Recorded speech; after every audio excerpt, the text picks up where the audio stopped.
¿Cómo vamos, Doc? Bien, bien, ya estamos transmitiendo. Perfecto, Doc.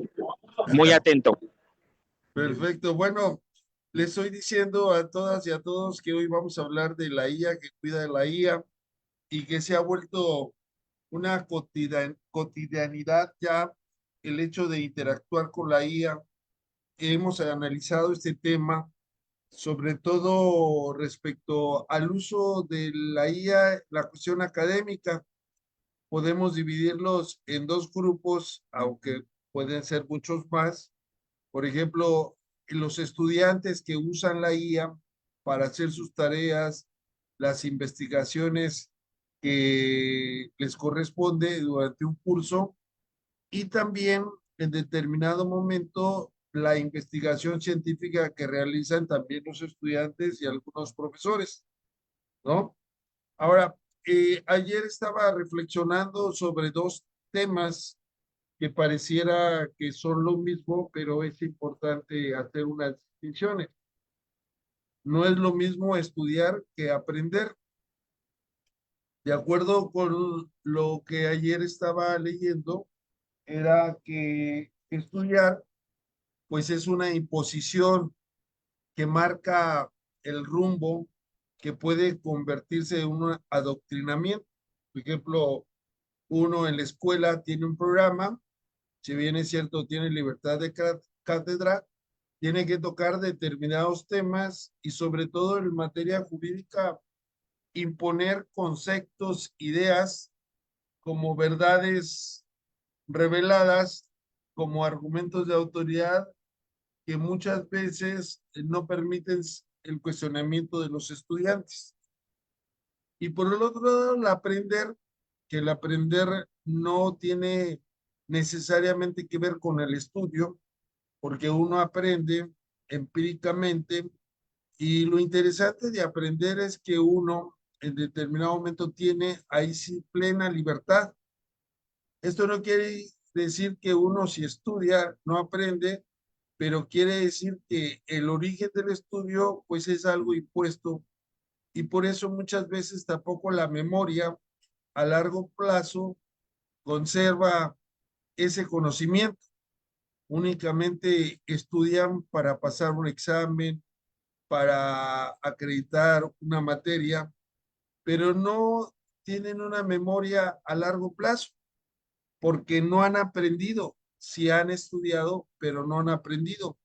Y en eso aparece la inteligencia artificial, como decíamos en anteriores ocasiones, que es interesante, pero cuando uno va a la inteligencia artificial y le dice, ¿cuál es la constitución vigente de Colombia?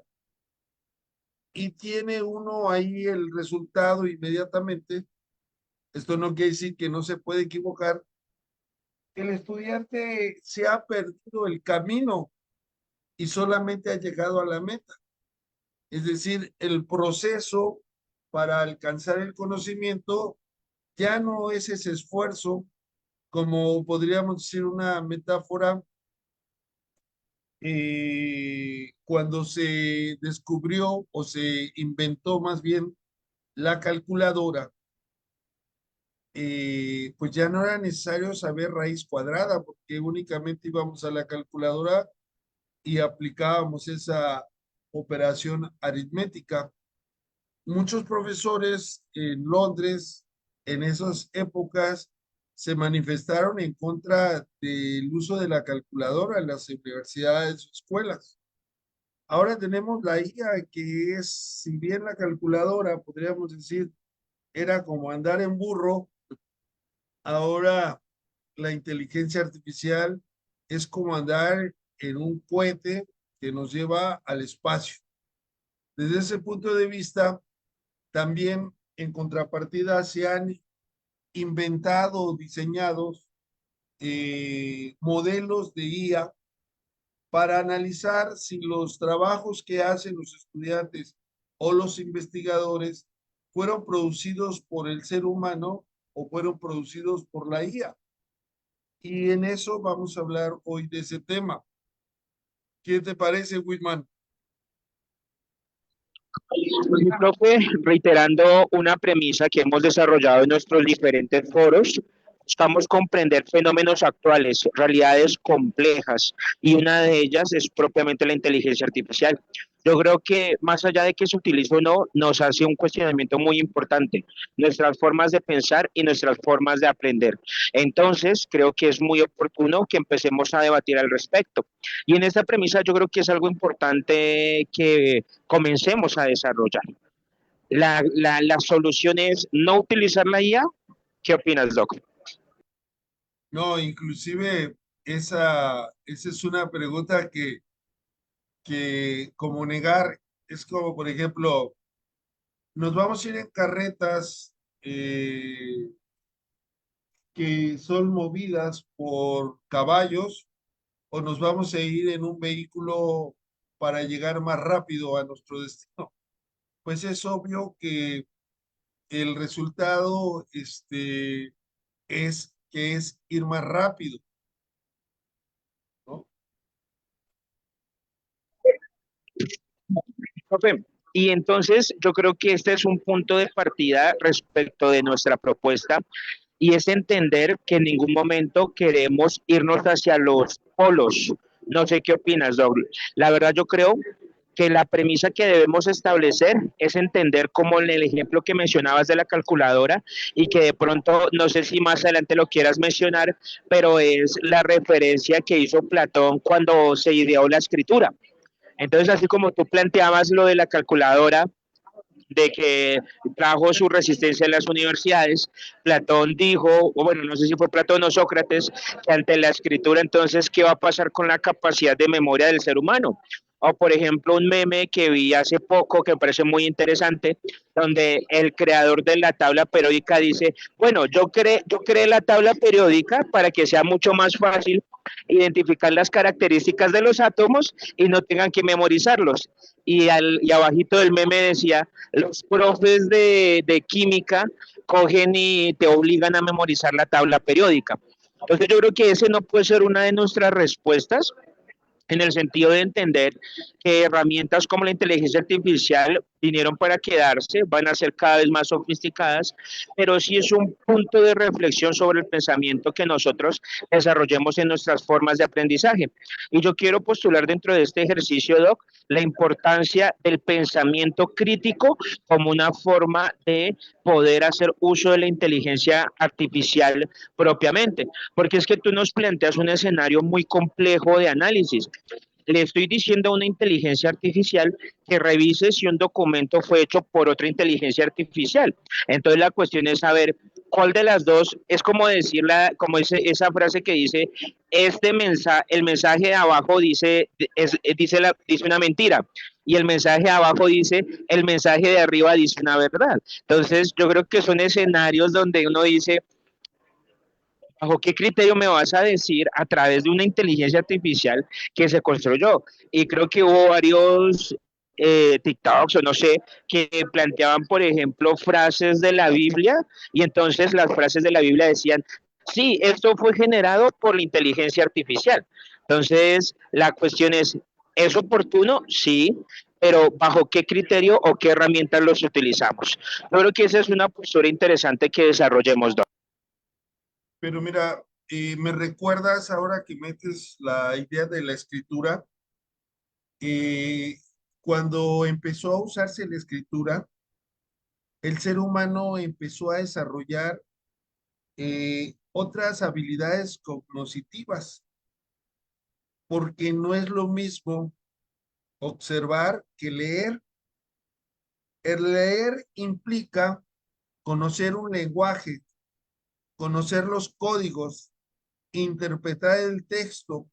Por eso es muy importante leer, porque inclusive está demostrado que la diferencia entre el idioma chino y el idioma español hace que las gentes piensen diferente por la estructura, por los símbolos.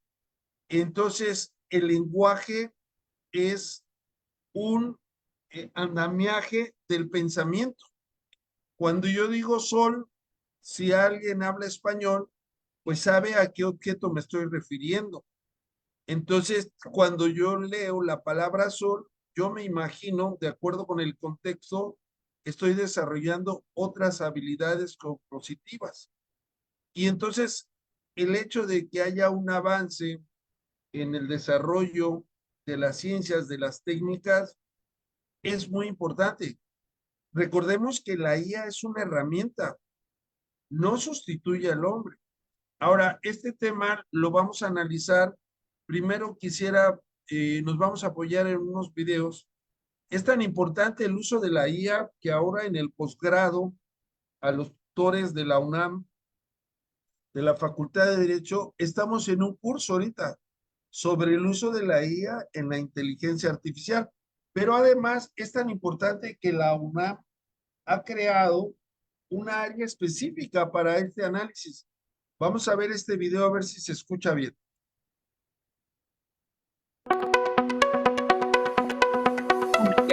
Se La escucha UNAM muy presentó el Consejo Coordinador de Inteligencia Artificial. Su tarea será favorecer la coordinación entre entidades y dependencias, estimular el quehacer interdisciplinario, adoptar buenas prácticas y acompañar la implementación de políticas universitarias integrales. Para delinear un nuevo modelo educativo, uno que permita la formación de egresadas y egresados con pensamiento crítico, competencias digitales sólidas y criterio ético, preparados para usar estas herramientas de modo que potencien sus capacidades de discernimiento, no que las sustituyan.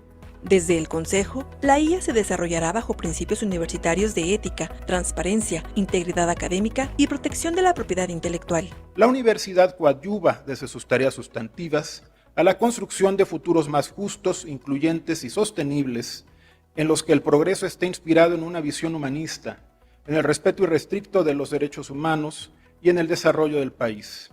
De esta forma, se potenciará el aprendizaje y reducirán las brechas tecnológicas. Si la usamos con inteligencia, con ética y con visión pública, la IA puede convertirse en una de las grandes herramientas educativas y científicas de nuestro tiempo. Cuando el saber se enlaza con principios éticos y compromiso social, se convierte en uno de los instrumentos más poderosos para enfrentar problemáticas concretas y abrir caminos de esperanza.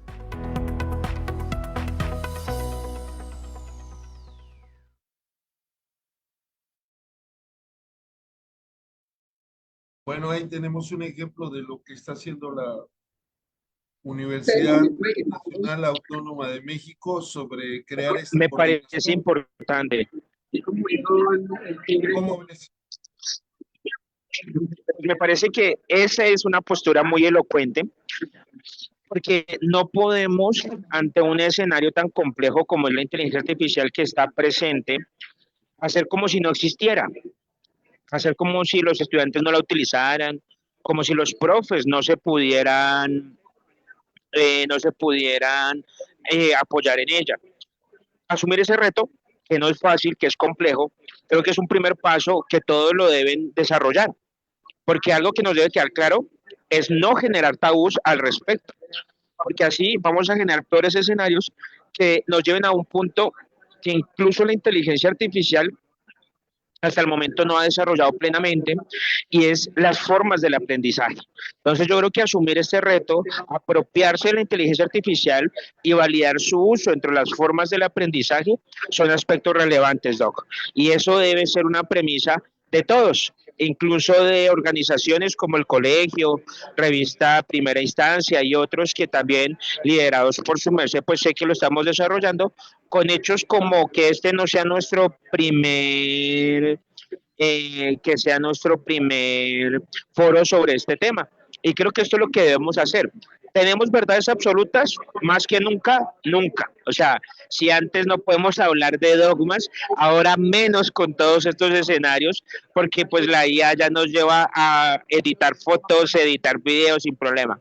Pero que sí se ha mantenido transversal, el pensamiento crítico. Y yo creo que la respuesta que debe dar nuestro foro al respecto es justamente decir, claro, vamos a utilizarla, pero antes de ello, vamos a fortalecer en los estudiantes, profesores, investigadores, un crítico que les ayude como tal a fortalecer esa perspectiva.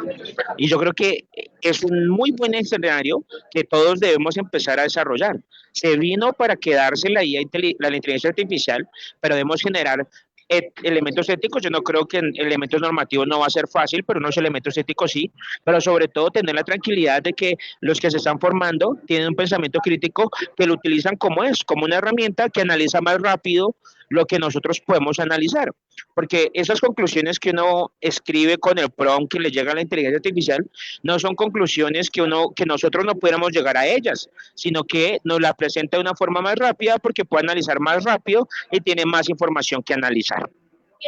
Muy bien, muy bien. Y fíjate que una de las cuestiones que cuando uno antes hacía un escrito, una investigación, un trabajo, utilizaba y era permitido, no se decía nada, los correctores de estilo. Es decir, uno le daba el trabajo a una persona para que lo leyera, hiciera observaciones, inclusive lo corrigiera, y no había ningún problema porque se reconocía el derecho de autor. Ahora, en determinado momento se han generado una serie de IAs que vigilan a la IA.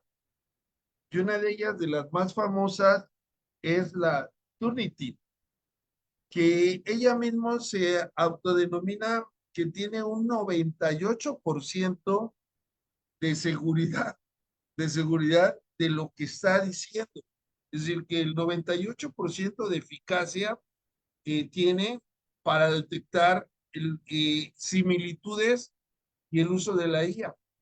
Pero se ha convertido esto también en un negocio, porque en una investigación que hemos desarrollado en primera instancia, vemos que realmente no son tan efectivos como dicen estos detectores de IA, que son la IA, vamos a decir, es la policía militar de la IA, ¿no? Pero además tienen un costo económico elevado y que muchas revistas científicas a veces antes de revisar por un ser humano el trabajo de investigación, hacer un análisis, lo pasan a la IA. Y si el detector dice tiene un porcentaje del 80% elaborado por IA, pues automáticamente lo rechazan sin darle la oportunidad al investigador de hacer un contraargumento y violando el debido proceso, porque se les descalifica.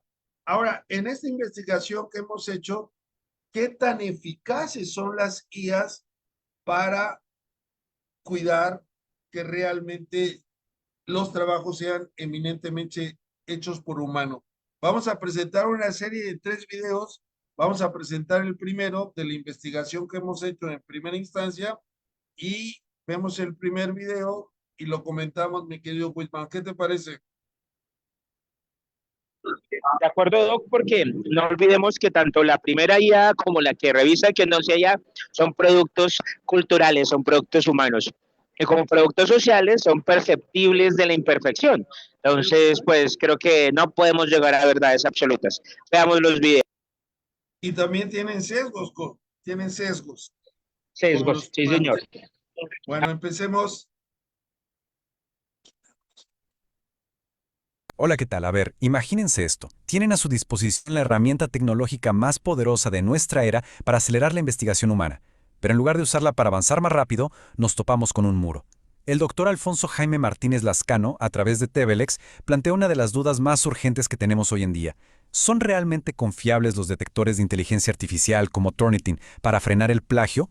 Y, yendo un poco más a fondo, ¿qué porcentaje de eficiencia tienen de verdad estas herramientas? Porque, oigan, si en lugar de aprovechar la IA, la estamos bloqueando con detectores defectuosos, ¿no será esto un tremendo retroceso para el intelecto humano?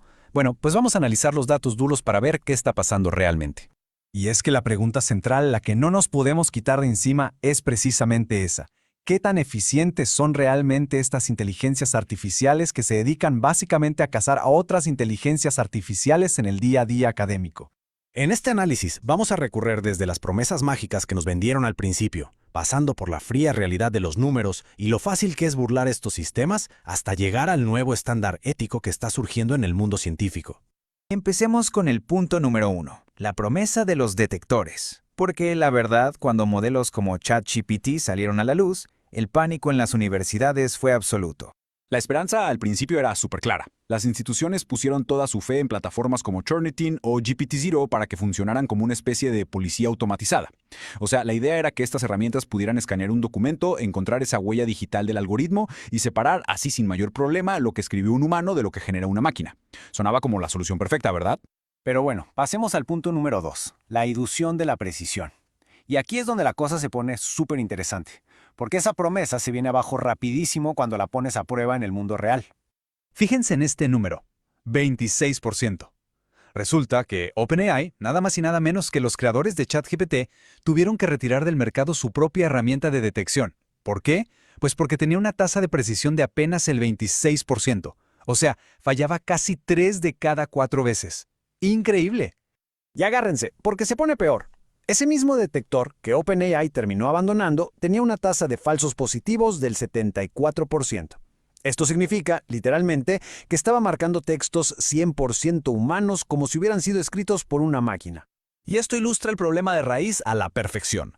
Cuando analizamos las curvas de rendimiento en estudios que comparan Originality AI, Turnitin y GPT-0 con textos en español, la verdad sale a la luz. En el laboratorio, bajo condiciones súper controladas, estas empresas te presumen una precisión altísima. Pero los datos demuestran que es pura ilusión. A la hora de la verdad, con textos híbridos de la vida real, el rendimiento se va en picada. Lo que nos lleva al tercer punto, la facilidad de evasión. Porque a ver, si un detector es malísimo para encontrar IA, la pregunta lógica es, ¿qué tan fácil es engañarlo a propósito? Pues la investigación de Sadasivan y su equipo nos da la respuesta. Nos muestra que cualquier persona puede usar una herramienta de parafraseo recursivo, o sea, darle vueltas al texto, para borrar por completo la firma de la IA. Este proceso vuelve totalmente inútiles a los detectores estándar e incluso los que usan marcas de agua. Es como quitarle la etiqueta a una camisa nueva, así de fácil. De hecho, con una simple edición manual o usando otra herramienta para parafrasear, las tasas de detección se desploman desde más de un 99% a menos de un 10%. Al final del día, confiar en estos detectores termina siendo lo mismo que echar un volado, pero con pasos extra y mucho más caros.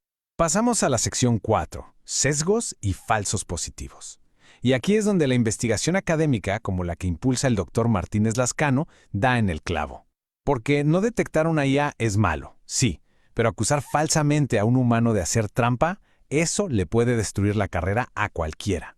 Para que se den una idea, un estudio sobre escritura académica en español reveló que, mientras en ensayos de estudiantes normales la tasa de falsos positivos es del 12.7%, cuando hablamos de textos académicos complejos, ¡pum!, se dispara a una inaceptable tasa de error del 24.3%. Básicamente, 1 de cada 4 textos científicos legítimos es tachado de fraude. ¿Y saben qué es lo más irónico de todo esto? Que estos algoritmos terminan castigando a la gente que escribe muy bien, y especialmente a quienes no son hablantes nativos. El detector se confunde, ve una redacción impecable, con vocabulario sofisticado y estructura perfecta, y en lugar de decir qué buen investigador humano, asume que es una máquina. Llegamos a la sección 5, el trilema ético académico. Porque todo esto destapa un problema gigantesco para la ciencia.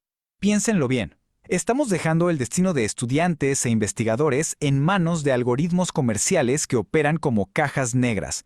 No hay justicia procesal. Si la maquinita dice que hiciste trampa, ¿cómo te defiendes? Ni siquiera la universidad ni los creadores de la herramienta te pueden explicar matemáticamente cómo el algoritmo llegó a esa conclusión. Es una locura y destruye por completo la confianza. Justamente por este desastre, los gigantes del mundo editorial científico ya están tirando la toalla con esta tecnología. Wiley, por ejemplo, lo dijo sin rodeos. Los detectores de IA tienen tasas inaceptables de falsos positivos y por lo tanto no deberían usarse. Punto. Y la editorial Taylor & Francis se subió al mismo barco, reconociendo que hoy por hoy no existen métodos confiables para detectar contenido generado por inteligencia artificial. Aceptaron que la tecnología simplemente no da el ancho para tomar decisiones académicas tan serias. Lo que nos trae a nuestra última sección, transparencia regulada. Porque, como bien cuestiona Tebelex, si tratar de vigilar la tecnología nos está llevando hacia atrás y frenando el uso de herramientas supervaliosas, tiene que haber una mejor manera de hacer las cosas hacia adelante. Y ese nuevo paradigma es la transparencia regulada, en lugar de jugar a ser policías con algoritmos. La comunidad científica está dejando de ver a la IA como un crimen y está empezando a tratarla como lo que es, una herramienta de asistencia metodológica. Solo hay que declararla abiertamente. Esta nueva forma de trabajar se resume en 3 pasos superlógicos. 1. Que el autor declare de forma transparente cómo usó la IA. 2. Enseñar alfabetización digital para entender hasta dónde llegan estos modelos y dónde se equivocan. Y 3. Evaluar todo el proceso de investigación, no nada más el documento final que se entrega. Porque al final del día tenemos que volver a lo que de verdad importa, la calidad de las ideas. Una inteligencia artificial te puede redactar un párrafo con una gramática impecable en 3 segundos, sí, pero solo una mente humana puede conectar conceptos de formas novedosas, hacer las preguntas difíciles y lograr avances científicos reales. Ese es el verdadero valor. Así que para cerrar este análisis, les dejo esta pregunta sobre la mesa. En el futuro, ¿vamos a juzgar el conocimiento por si una máquina ayudó a teclear las palabras o por el impacto real y humano de las ideas? Tenemos la IA para acelerarnos nuestra investigación, no para estancarnos en cacerías de brujas automatizadas. Es fundamental seguir cuestionando estos datos para no dar pasos hacia atrás en la ciencia.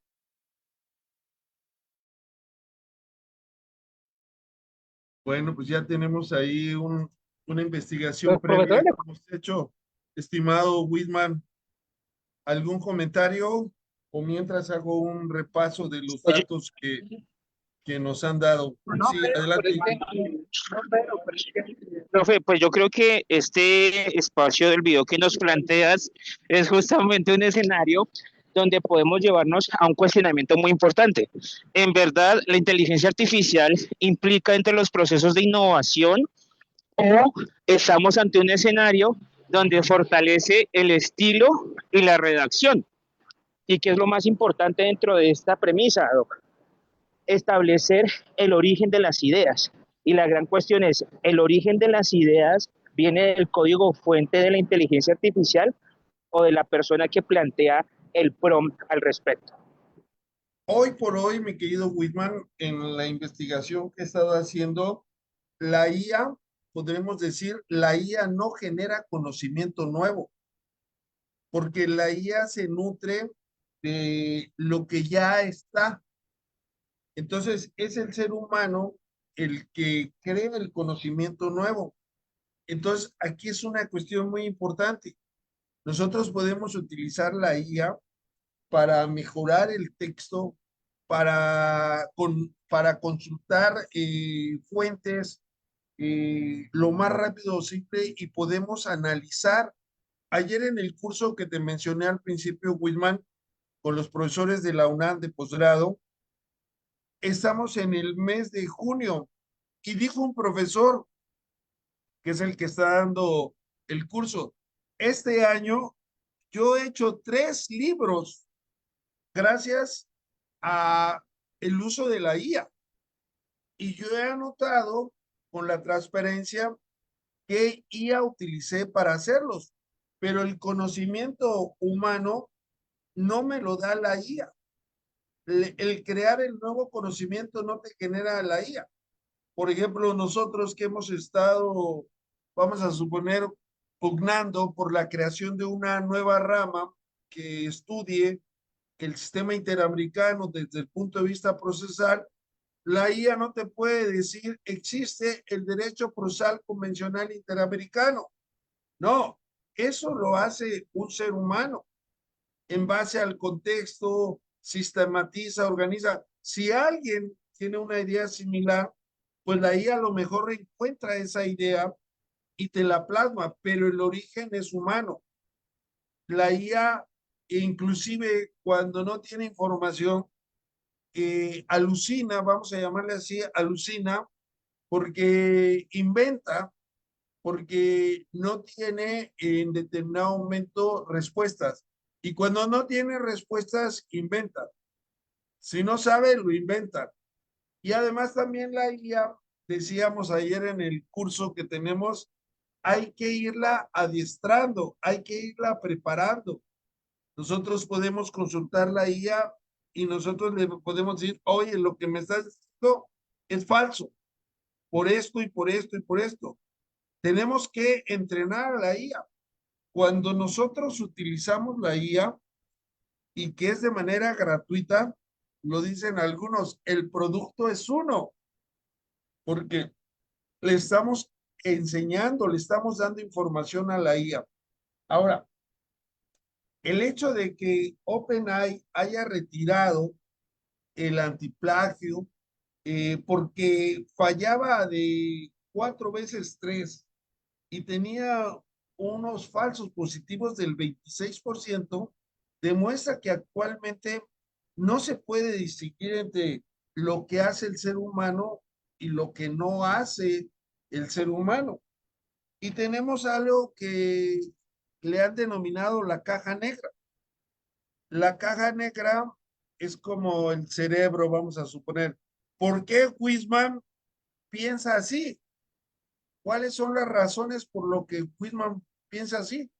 Pues es muy difícil entrar a la mente de las personas, pues también es muy difícil entrar a los algoritmos y tener transparencia porque la IA da un resultado, pero vamos a suponer lo que decíamos hace rato.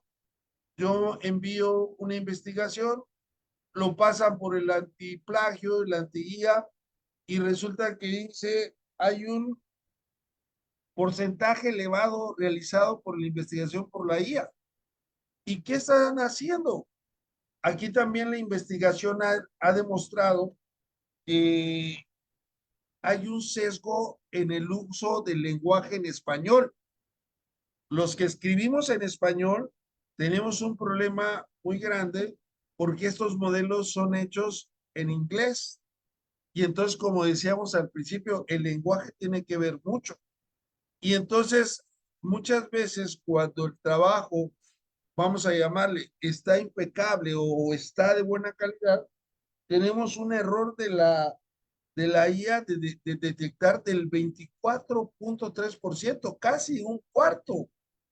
Y eso destruye y crea daño moral porque ataca el prestigio de los investigadores.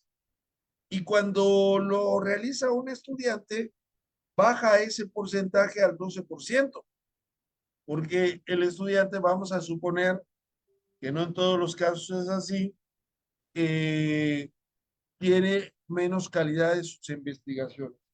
Entonces, hoy por hoy, podemos decir que la IA no genera conocimiento nuevo. Habría que tener en las investigaciones, decir qué realmente se aporta en una investigación como novedoso, pero la realidad es que muchas de las investigaciones solamente reproducen lo que han pensado otras personas, ¿no? Por ejemplo, nosotros lo hemos dicho aquí en el foro, somos consumidores ideológicos de los europeos y nos los pasamos diciendo, como dijo Carlucci, como lo dijo Giovenda, como lo dijo Kelsen, y creamos y pensamos que estamos creando conocimiento. No, estamos reproduciendo conocimiento y además se origina en contextos diferentes de los latinoamericanos y queremos inyectarlos a nuestra realidad y eso se convierte en una vaina, en un quilombo, en un relajo, en diferentes versiones latinoamericanas, ¿no? ¿Qué piensas al respecto, Wisman? Yo creo que justamente lo que nos lleva el uso o implementación de la inteligencia artificial, el proceso de investigación, consiste justamente en evidenciar en qué o bajo qué criterio lo vamos a desarrollar. Nosotros ideamos, bueno, nosotros lo digo como conjunto de humanidad, de establecer las normas APA como mecanismo que nos permita justamente poder ofrecer espacios relevantes para citar a los demás autores que sirvan como resultados de nuestra investigación. Incluso nos parece un buen criterio cuando son muchas las referencias que utilizamos. Entonces, si es ese criterio, ¿por qué no pues citar la inteligencia artificial? Porque en el fondo la propuesta de la investigación es el análisis que nosotros desarrollemos de esos resultados. Y es algo, nuevamente, que menciono, que un código fuente no puede plantear como si nosotros, como seres humanos. Sí, me recuerda cuando veo una sentencia mexicana que son como de 100 páginas y solamente una página y en un párrafo está lo medular. Entonces, a veces es mucho paja y lo medular está escondido. Y lo medular es lo más importante de una sentencia o de una investigación. Entonces, no podemos luchar contra la IA porque es una herramienta útil para la investigación. Lo que tenemos que hacer es aprender cómo utilizar a la IA. Y hay una palabra muy importante, un concepto muy importante, mi querido Wisman, que es la ética. Y no solamente ahora que está la IA, sino desde que el ser humano empezó a actuar. Debe actuar con ética, con respeto y con transparencia hacia los demás y evitar, por ejemplo, plagiar ideas. Es decir, yo conozco autores que me han plagiado, que de repente manejan una idea de las cuales hemos venido impulsando y pues no te citan. Entonces sí se siente uno molesto, ¿verdad? Pero también en determinado momento pues es un reconocimiento disfrazado, ¿verdad? Y uno tiene que valorarlo. Yo creo que con este avance que hacemos de la IA, cuidando a la IA, involucrando a la inteligencia humana, podemos terminar este capítulo y dejar para la siguiente sesión, el próximo miércoles, avanzar en este análisis, me quedo Whitman. Y te manda a saludar Juan José Aguilar Ordóñez. Saludos al buen amigo, al doctor Whitman, desde Tuxtla Gutiérrez. Chiapas, dice, no Chiapas. Escriba bien, profesor. No, es cierto. Bueno, ¿qué te parece si hacemos una conclusión y nos despedimos, mi querido Whitman? No, yo creo que nuevamente reforzar lo que nos ha mantenido y es claro que estamos y evidenciamos la importancia del uso de la inteligencia artificial, pero bajo el ético de principios, bajo el pensamiento que nos permitan convertirlo en lo que es una herramienta que nunca nos va a reemplazar. Por eso siempre es bueno hacernos ejercicios de autocrítica sobre la forma en la que la estamos utilizando, como es el caso que presentábamos, que una misma IA determine si un producto fue hecho con inteligencia artificial o no. Lo que te decía de ese mensaje que dice, entonces el mensaje de abajo dice una mentira y el mensaje de arriba dice una verdad, que creo que es ese dilema en el que nos planteamos cuando se dejan en esos términos para la revisión de la IA, Mido. Bueno, pues muchas gracias. Espero que haya servido el análisis de hoy y los invitamos para que el próximo miércoles estemos en punto de la 1 de la tarde nuevamente en el foro de integración cultural y académica que impulsa el Colegio de Abogados Procesalistas Latinoamericanos, la Fundación Universitaria del Área Andina y también la Uniagraria de Colombia. Así que estamos muy contentos de este primer análisis. Y mi querido Whitman, pues nos vemos pronto. ¿Dónde más? En TV Les Mido. Muchas gracias. Bueno, muchas gracias, Whitman. Te dejamos para que empieces tu clase de hoy y los invitamos para que el próximo viernes nos acompañen a la 1 de la tarde en México. Vamos a tener un tema interesante sobre las reformas constitucionales, el juicio de amparo y el acceso a la justicia. Nos va a acompañar el maestro Antonio Ortiz Estrada, 19, viernes, junio 2026. Bueno, nos vemos pronto. Espero que haya sido de su agrado este primer capítulo o uno más aquí por TVLex. Hasta pronto.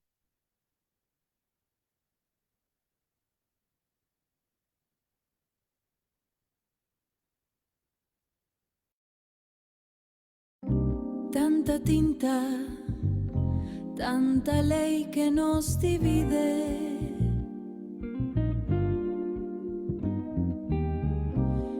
entre dogmas y palabras, el alma se nos pide. Miremos a los ojos. Participa en la estancia de investigación 2026 sobre el Sistema Interamericano de Derechos Humanos. Se llevará a cabo del 20 al 24 de julio en San Cristóbal de las Casas. Cuenta con certificación internacional. Despertemos, protejamos, protejámonos, a los seres vivos, a la naturaleza, al planeta y a las futuras generaciones. Derribemos los males, acabemos con la guerra, con las envidias, con los conflictos. Tú puedes ser parte de ello. El camino es elegir el bando. O eres parte del problema, o eres parte de la solución. Hazlo por nuestros hijos, o eres parte de nuestro futuro. Hazlo por nuestros hijos, nuestros nietos, nuestro futuro. Háganlo por nuestros hijos, nuestros nietos, nuestro futuro. Hagamos el amor a humanidad más consciente y decente. Sí, más consciente y decente.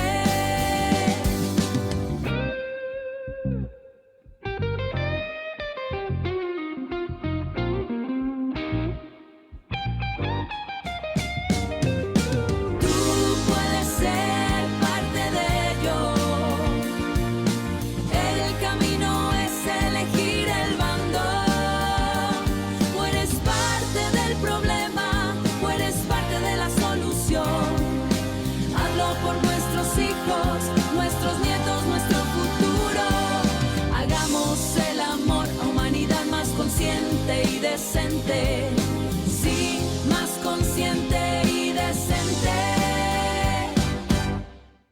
Yo no tengo nada que hacer. ¿Pero qué haces? Nunca. ¿Cómo es tu nada? ¿Cómo es tu nada? Yo nunca tengo nada que hacer. Yo voy a tu casa, ¿y qué estás haciendo? Nada, absolutamente nada. ¿Pero qué? O sea, estás tirado en la cama, miras tele, es que comes. La gente le gusta hacer algo a fuerza. No, pero ¿cómo es tu nada? A fuerza. Y yo les quiero enseñar a la gente a no hacer nada.